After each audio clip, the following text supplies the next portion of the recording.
And suddenly I was in this hamster wheel. And because I had this team and I had all this responsibility, it felt like I couldn't stop. And so it felt like I woke up one day and I just realized, like, holy shit, I've traded my 9 to 5 for a 24/7. I didn't enjoy making them anymore. And that's kind of a big thing. You don't want to just keep doing something when you don't enjoy it. There's a creator you follow, maybe more than one. Their content shows up in your feed, polished, consistent, entertaining. They figured it out, right? What you see is about 10% of the story.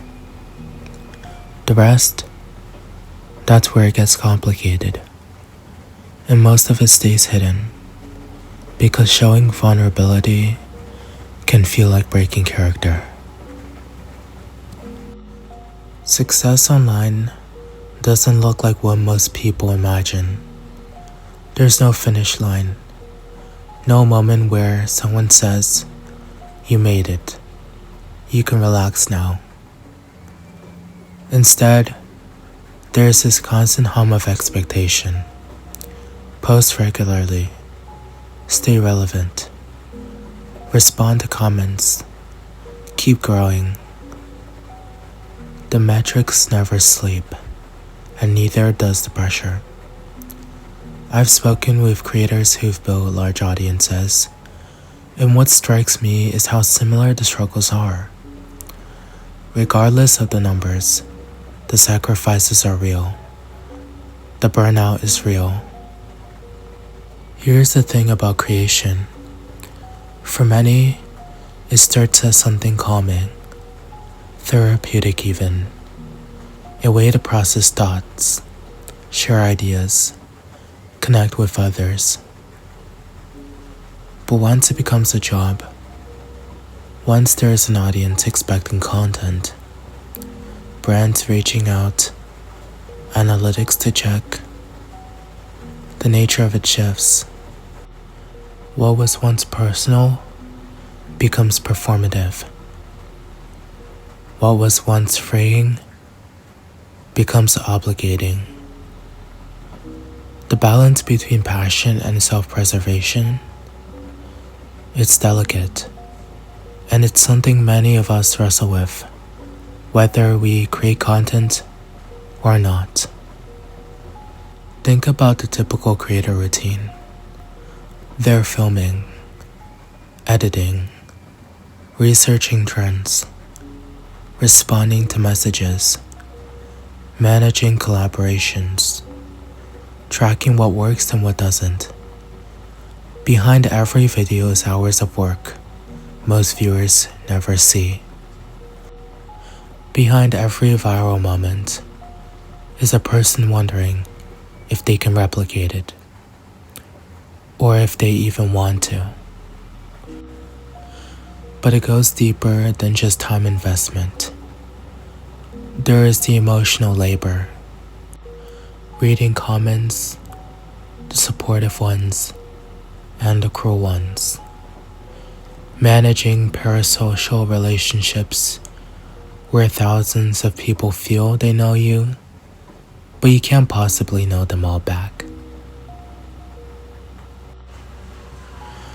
Deciding how much of your life to share, where the line is between authentic and oversharing, between private and distant. Then there is the creative pressure. Every creator I've spoken with mentions this. The fear that they're running out of ideas, that their next video won't land, that their audience will get bored and leave. The creative well feels finite, but the demand for content is endless. The psychological toll shows up in patterns. Overthinking how the audience will react to every word. Comparing themselves to other creators who seem to be doing better. Self-critique that masquerades as motivation, but actually erodes confidence. There's this constant internal negotiation. Am I being authentic enough? Am I compromising too much? Am I showing too little? Too much? Some creators describe it as living in a feedback loop. They post something. They check the analytics. They adjust based on what worked. They post again. The cycle doesn't stop, and the problem with feedback loops is they can trap you. You start creating for the algorithm instead of for yourself. And here's where the paradox gets sharper. Audiences say they want authenticity. They reward vulnerability, real moments, the person behind the persona. But the metrics, views, likes, engagement, they often reward extremes. The loudest take, the most polished edit, the content that feels designed to go viral. So creators find themselves stuck between two versions of success.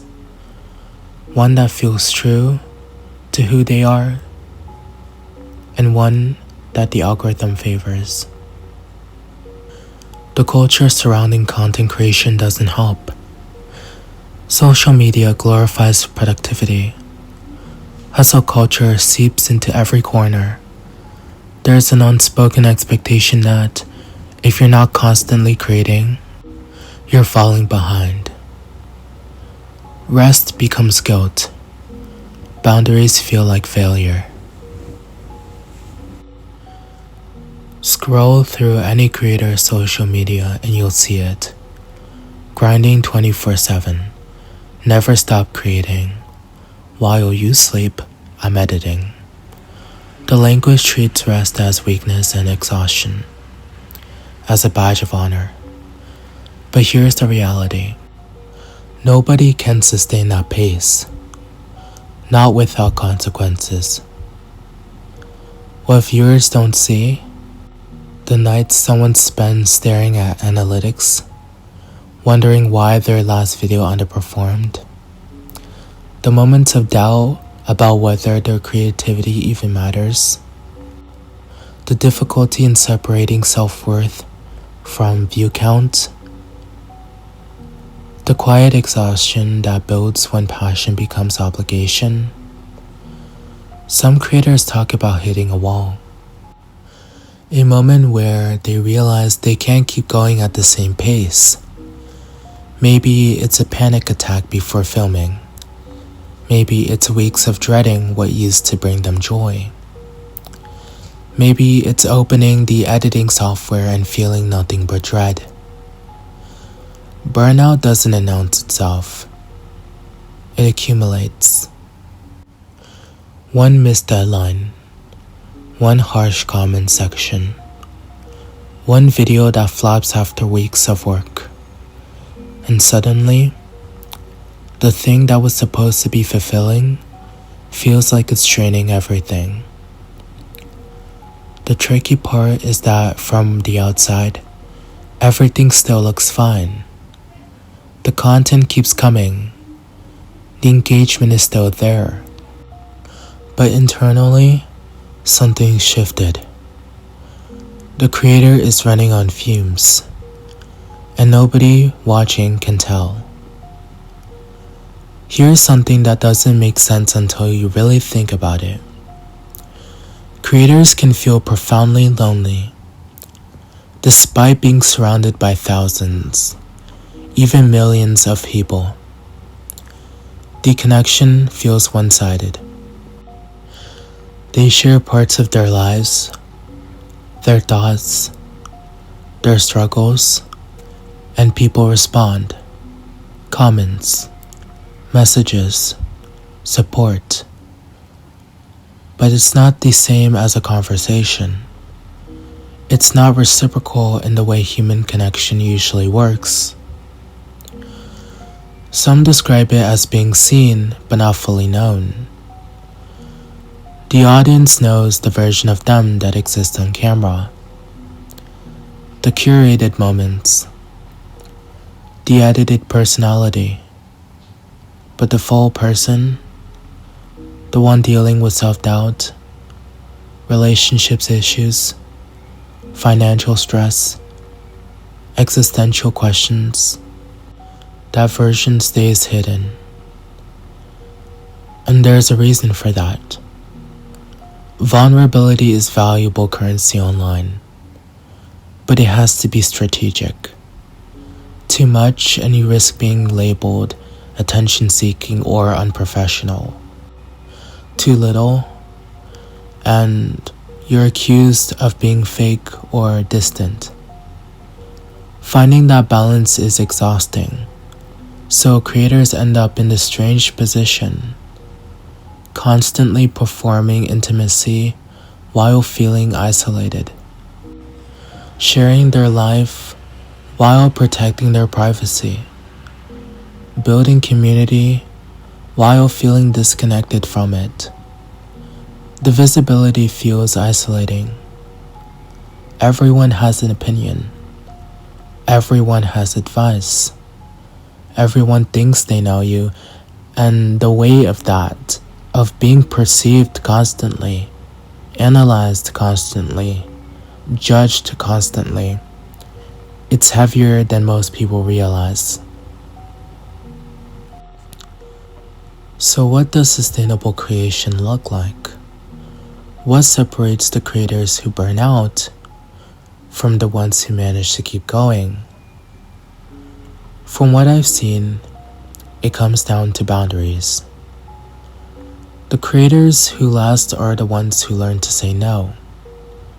No to every collaboration request. No to content they don't believe in. No to the expectation that they owe their audience constant access. They remember why they started creating in the first place.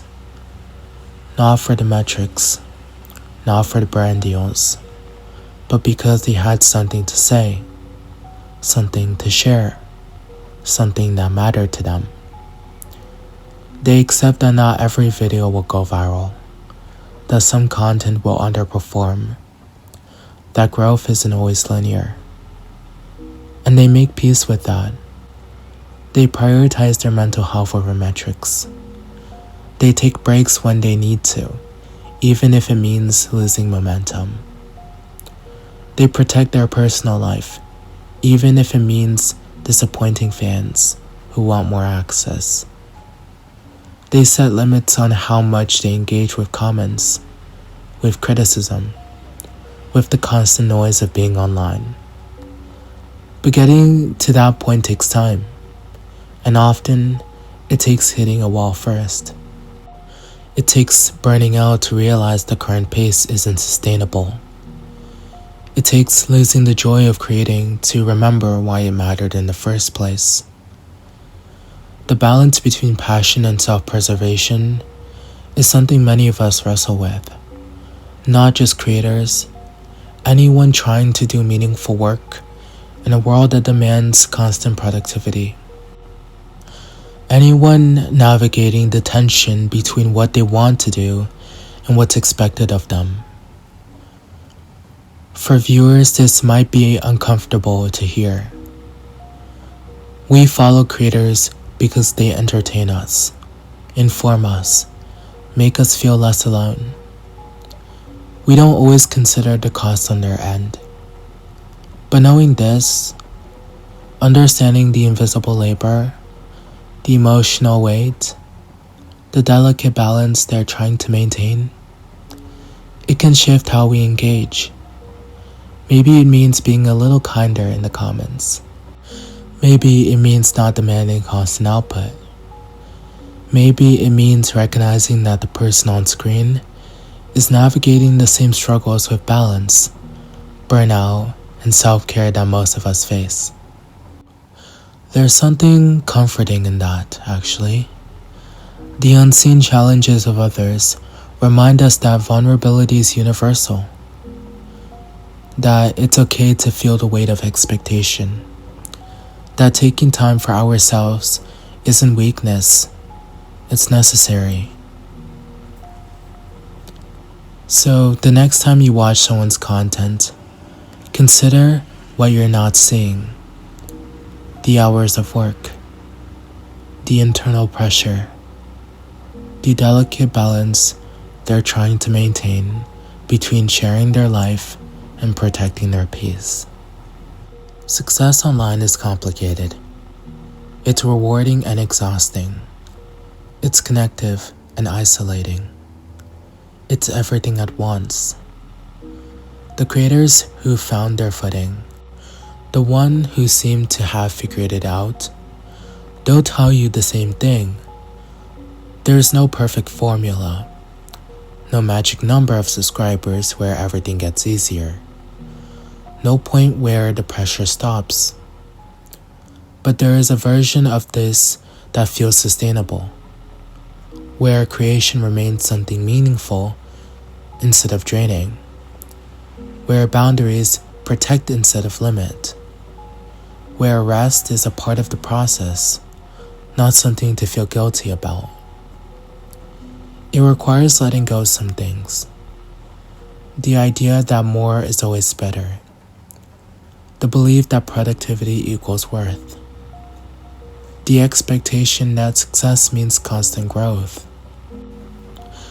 And behind every polished video, there's a person trying to figure out how to keep going without losing themselves in the process. That's the hidden part. The part that doesn't make it into the feed. The part that matters most. Anyway, what are your thoughts? Stay cozy, stay curious, and I'll see you in the next one.